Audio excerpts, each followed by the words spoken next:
परमात्मा राधा कृष्ण के चरणारविंदों में शतकोटि नमन। मित्रों को, जिज्ञासुओं को, धर्म प्रेमियों को, ज्योतिष विज्ञान प्रेमियों को हर हर महादेव, बम बम भोले, नमः शिवाय। मित्रों, ज्योतिष शास्त्र अकल्पनीय कल्पनाओं का सागर है। ज्योतिष एक नया ज्योतिष है, एक पुराना ज्योतिष है। प्राचीन ज्योतिष और नवीन ज्योतिष। प्राचीन ज्योतिष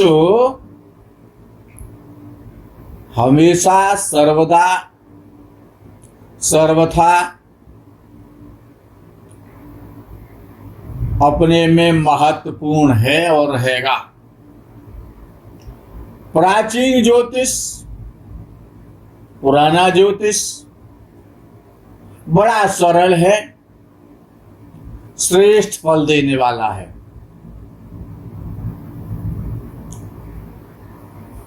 पुराना ज्योतिष ऐसे समझा जाए जैसे आयुर्वेद पुराना ज्योतिष है और एलोपैथी नवीन ज्योतिष है। पुराना ज्योतिष इस प्रकार से आप समझ सकते हैं जैसे कि शुभ ग्रह हमेशा शुभ फल देता है। शुभ ग्रह सदा शुभ फल देता है और अशुभ ग्रह सदा अशुभ फल देता है। बृहस्पति ब्राह्मण है, विद्वान है, संत है, हरि भक्त है, ज्ञान का सागर है। यदि बृहस्पति नीच राशि का हो जाए, पुराना ज्योतिष की चर्चा हो रही है, बृहस्पति नीच राशि का हो जाए तो रहेगा तो बृहस्पति ही, शनि तो हो नहीं सकता। नीच राशि का बृहस्पति भी बृहस्पति तो कहलाएगा और उच्च राशि का बृहस्पति तो उसकी श्रेष्ठता, उसका ज्ञान, उससे संबंधित विषय वस्तु सभी उच्च के हो जाएंगे। लेकिन नीच का बृहस्पति इसी प्रकार से है जैसे कोई चारों वेदों का ज्ञाता, जिसने 18 पुराणों पर अधिकार कर रखा है, चारों वेदों का जिसने अध्ययन किया है,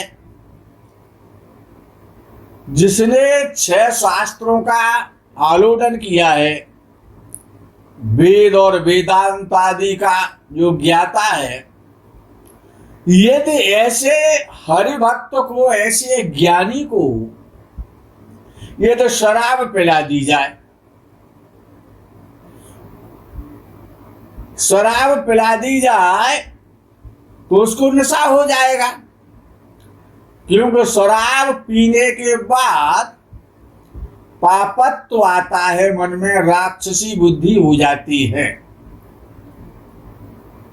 अकरणीय व्यक्ति करणीय करने लगता है, जो ना करने योग्य काम है वो भी करने लग जाता है।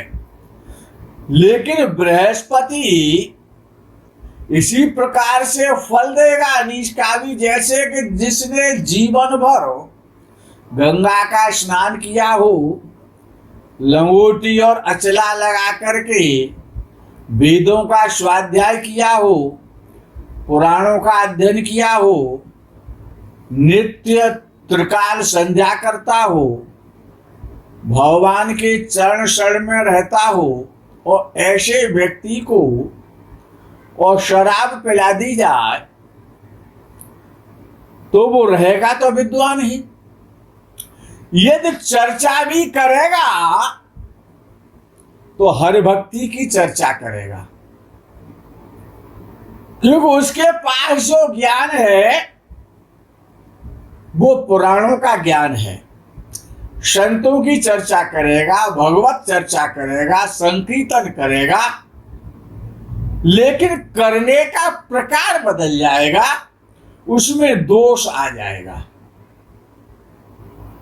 इसी प्रकार से नीच का बृहस्पति, उसमें नीचता तो आ जाती है, लेकिन उतनी देर को नीचता आएगी जितनी देर वो नीच राशि में रहेगा। ऐसा नहीं है कि यदि किसी की कुंडली में नीच राशि का बृहस्पति बैठा हुआ है तो वो सदा नीच राशि का फल देगा, ऐसा तो नहीं होता है। ये ज्योतिष का विषय नहीं रहता है। बृहस्पति हर 13 मास के पश्चात अपनी राशि का परिवर्तन करता है। जो बृहस्पति यदि किसी की कुंडली में नीच राशि का है और बृहस्पति की महादशा और अंतर्दशा प्रारंभ हो जाए और बृहस्पति गोचर में उच्च राशि का चल रहा हो तो फिर नीच का फल नहीं देगा। तो फिर बृहस्पति नीच का फल नहीं देगा, बृहस्पति कितना ही परम नीच का हो जाए, लेकिन रहेगा तो बृहस्पति उच्च कोटि का, शास्त्रों का वेत्ता ब्राह्मण। कोई भी व्यक्ति होता है शास्त्र, कोई भी व्यक्ति हो सकता है शास्त्र वेत्ता, ज्ञान है, जिसने वेदादि का अध्ययन किया है, जिसने भगवान का जप तप किया है, जिसने संस्कार वान है जो, और वो जिस प्रकार से शराब पीने के बाद जितनी देर शराब का नशा रहेगा तब तक वो हरकत तो करेगा। विवेक और बुद्धि और ज्ञान पर अहंकार का और मद का और अकर्तव्यता का पर्दा तो पड़ जाएगा, लेकिन वो उतनी देर के लिए काम करेगा जब तक शराब का नशा रहेगा। और चर्चा भी करेगा तो वेद की करेगा, भगवान की करेगा। तो इसी प्रकार से नीच का बृहस्पति सदा नीच का फल नहीं देता। जिस स्थिति में होता है उसी स्थिति में फल देता है। लेकिन दो ग्रह संसार में, एक तो सुख का कारक है, बृहस्पति सुख का कारक नहीं है। बृहस्पति भगवत प्राप्ति का साधन है, सत्य और असत्य का निर्णय करने वाला बृहस्पति है। उचित क्या है, अनुचित क्या है, लोक क्या है, परलोक क्या है, गति क्या है, अगति क्या है, सदगति क्या है, धर्म क्या है, अधर्म क्या है, पुण्य क्या है, पाप क्या है, मनुष्य जन्म लेने के बाद कौन सा कार्य और कर्तव्य करना चाहिए, कौन सा नहीं करना चाहिए, ये समस्त बोध बृहस्पति कराता है। लेकिन दो ग्रह ऐसे हैं, एक है शुक्र और दूसरा है सूर्य। एक जल तत्व है, कौन? शुक्र। शुक्र जल तत्व है और सूर्य अग्नि तत्व है। इन दोनों में 36 का आंकड़ा है। इन दोनों में 36 का आंकड़ा है। शुक्र समस्त प्रकार के सांसारिक सुख, भौतिक सुख, भूमि का सुख, वाहन का सुख, वस्त्रों का सुख, शरीर का सुख, भवन का सुख, संसार में जितने भी सुख हैं, संतान सुख से लेकर के धनादि जितने भी सुख हैं, वो समस्त प्रकार के सुखों का यदि ये कहा जाए कि एकमात्र कारक और कारण शुक्र है, तो ये अतिशयोक्ति नहीं होगी। सूर्य संसार में जितनी भी ऊर्जा है, ऊष्मा है, प्रकाश है और जितनी भी अग्नि है, उस सब का कारक है अग्नि तत्व है। और जब सूर्य शुक्र की युति हो जाती है तो इससे ज्यादा खराब कोई युति नहीं है। जब सूर्य शुक्र की युति होती है तो सूर्य एक प्रकार से खत्म हो जाता है, सूर्य हार जाता है और शुक्र विजयी होता है। सूर्य और सूर्य पिता है और शुक्र संसार के सुख हैं। शुक्र माता तो है नहीं। संसार के जितने भी लग्जरी सुख हैं, जिनमें आनंद नहीं आता, मजा आता है, जिन सुखों में मजा आता है, आनंद का कारक तो बृहस्पति है और मजा का कारक शुक्र है। क्योंकि भौतिक सुखों में, माया के सुखों में, सांसारिक सुखों में मजा आता है और जिन सुखों में मजा आता है वो कभी स्थायी नहीं होते हैं, वो अस्थायी होते हैं, वो चिरकालीन सुख नहीं देते हैं। सूर्य शुक्र की युति पिता का सुख खत्म करती है। सूर्य शुक्र की युति सबसे पहले उसका काम है कि वो पिता का सुख खत्म करती है। शनि दंडाधिकारी है और दंड जो देता है, और दंड से तो सुख तो मिलता नहीं है। दंड भोगने में बड़ा कष्ट होता है, दुख होता है, शरीर को भी दुख होता है और मन को भी दुख होता है।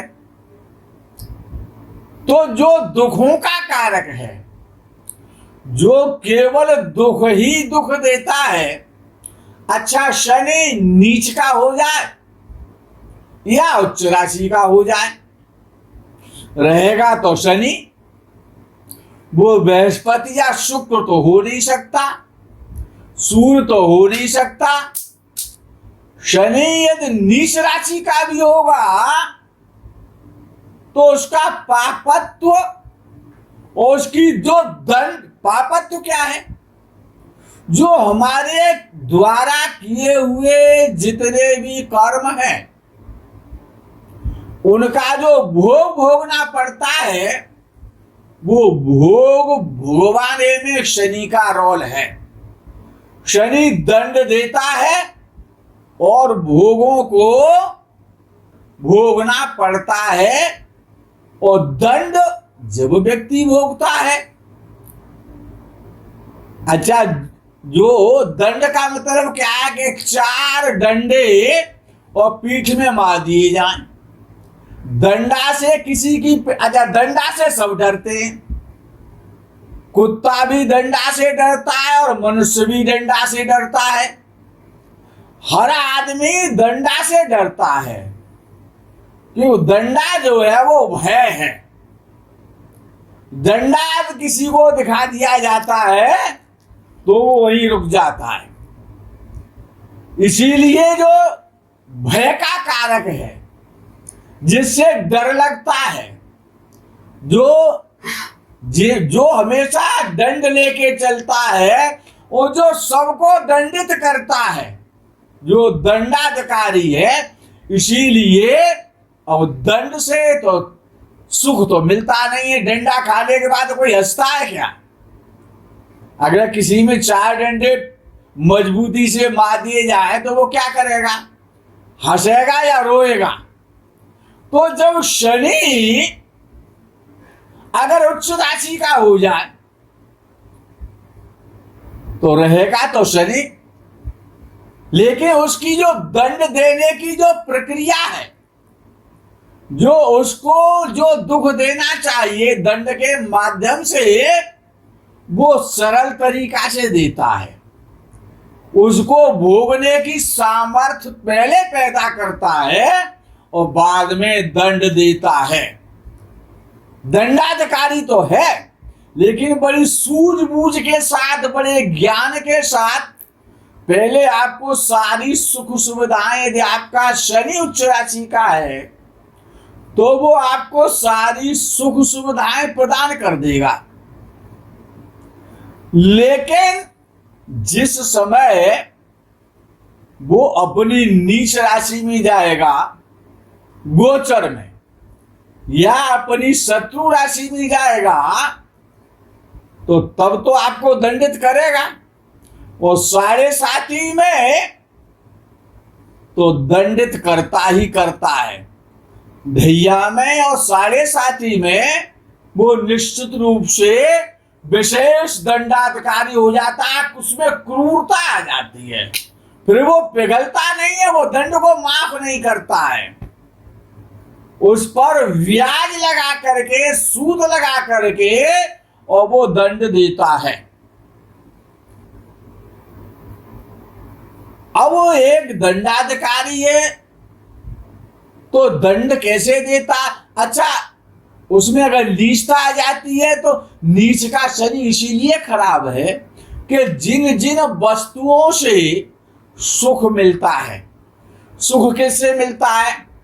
सबसे पहले शरीर यदि आपका निरोग है, यदि आप स्वस्थ हैं, तो ये सबसे बड़ा सुख है।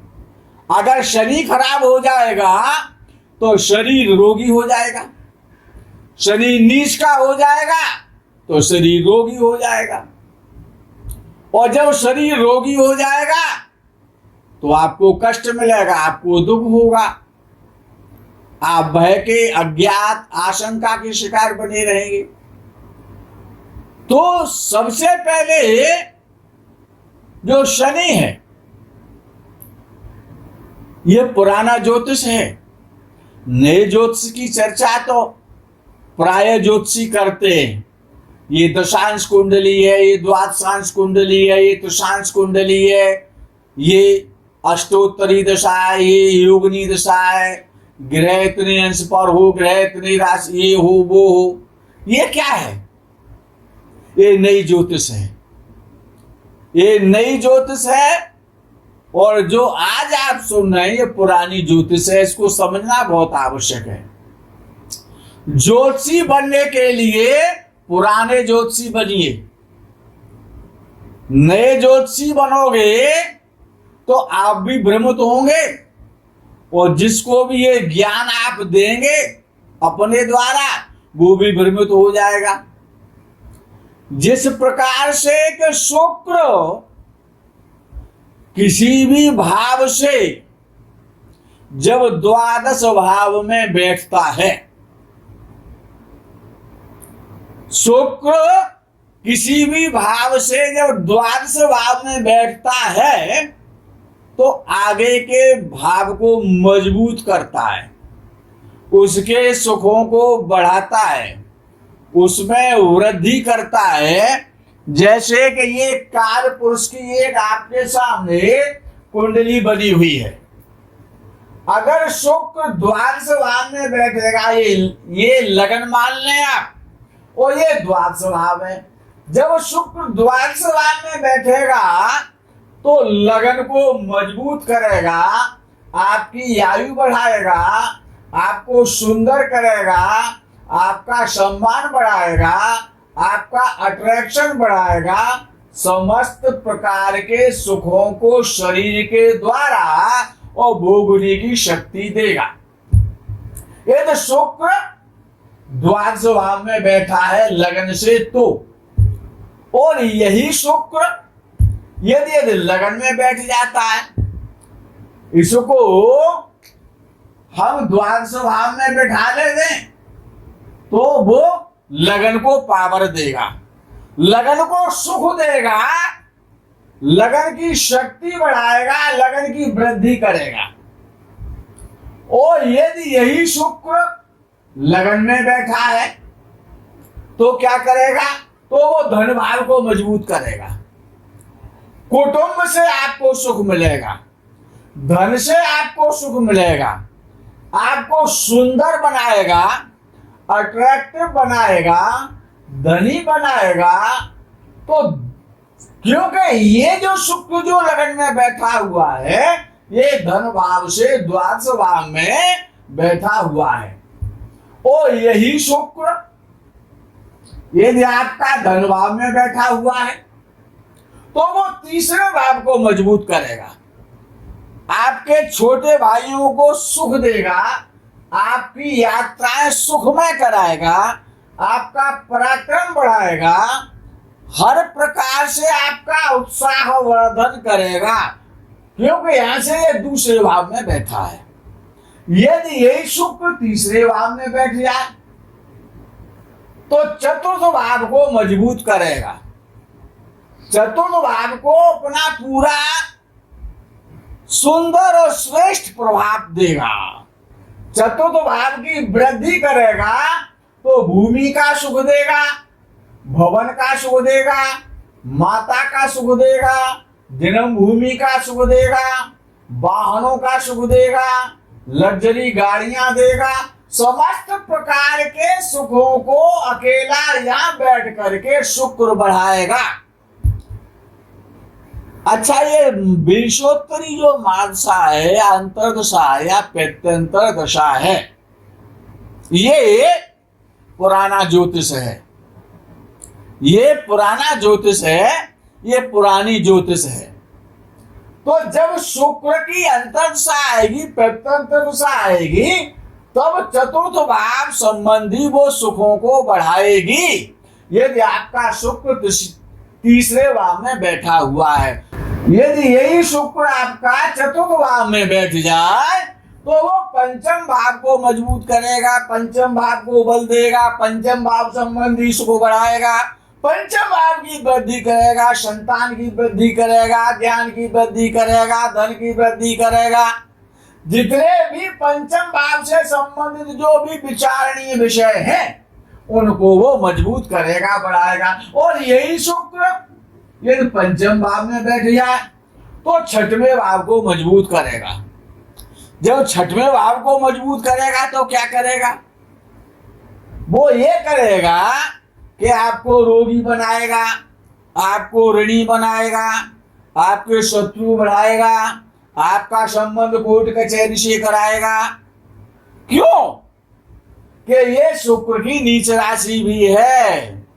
तो जहां पर शुक्र बैठेगा वहां से आगे वाले भाव को तो मजबूत करेगा, तो ये सारी चीजों की वृद्धि करेगा। इसीलिए पंचम भाव में शुक्र अच्छा फल नहीं देता है, इसको ध्यान रखना है। और जब यही शुक्र छठवें भाव में बैठेगा तो सातवें भाव को बहुत अच्छा फल देगा, क्योंकि सातवां भाव शुक्र का भाव है, क्योंकि सातवां भाव पत्नी का, गृहिणी का, धर्म पत्नी का भाव है। और जब शुक्र छठवें भाव में बैठेगा तो व्यापार को मजबूत करेगा, अच्छी ससुराल देगा, अच्छी पत्नी देगा, अच्छा व्यापार कराएगा, सब चीज अच्छी करेगा, पार्टनर अच्छा देगा, समय से और जल्दी शादी करा देगा। और यदि यही शुक्र सातवें भाव में बैठ जाए तो अष्टम भाव को मजबूत करेगा, फ्री का धन दिलवाएगा, फ्री की प्रॉपर्टी दिलवाएगा, आयु को बढ़ाएगा, समस्त प्रकार से अष्टम भाव को मजबूत करेगा। क्यों? आयु स्थान है ना, तो आयु को बढ़ाएगा ना। यहाँ से गुप्त जितनी भी गुप्त चीजें हैं उन सबका विचार अष्टम भाव से किया जाता है, तो अष्टम भाव संबंधी फलों की वृद्धि करेगा। और जब शुक्र सप्तम भाव में बैठेगा तो अष्टम भाव आयु का भाव है, तो आपको दीर्घ आयु देगा। और यही शुक्र अष्टम भाव में बैठ जाए तो भाग्य को बल मिलेगा, भाग्य मजबूत होगा, पिता अच्छा होगा, भाग्य आपका साथ देगा। और यही शुक्र यदि आपका नवम भाव में बैठ जाए तो फिर वो दशम भाव को मजबूत करेगा। अच्छे काम करेंगे, अच्छी सोच होगी, अच्छा पद होगा, अच्छी ख्याति होगी, अच्छी प्रतिष्ठा होगी, अच्छा मान और सम्मान होगा। जो भी कार्य करेंगे उसमें आपको सफलता मिलेगी। और यही शुक्र दशम भाव में बैठ जाए तो 11वें भाव को मजबूत करेगा, तो आय बढ़ाएगा, धन बढ़ाएगा, लाभ कराएगा, मन की इच्छाओं की पूर्ति करेगा, बड़े भाइयों का सुख देगा, लंबी लंबी देश में और विदेश में यात्राएं कराएगा। तो अगर यही शुक्र यदि एकादश भाव में बैठ जाए तो क्या करेगा कि वो द्वादश भाव को मजबूत करेगा, आगे वाले भाव को मजबूत करेगा, संपूर्ण भोग विलास देगा, आनंद देगा, पत्नी का सुख देगा, विदेश से सुख देगा, विदेश से व्यापार कराएगा। और विदेश के द्वारा यानी द्वादश भाव से संबंधित जितने भी फल हैं उनको वृद्धि करेगा। मित्रों, आज के प्रकरण में यही विश्राम करेंगे, अल्प विराम देंगे। आगे के प्रकरण का आप इंतजार करें। तब तक के लिए हर हर महादेव, बम बम भोले, नमः शिवाय।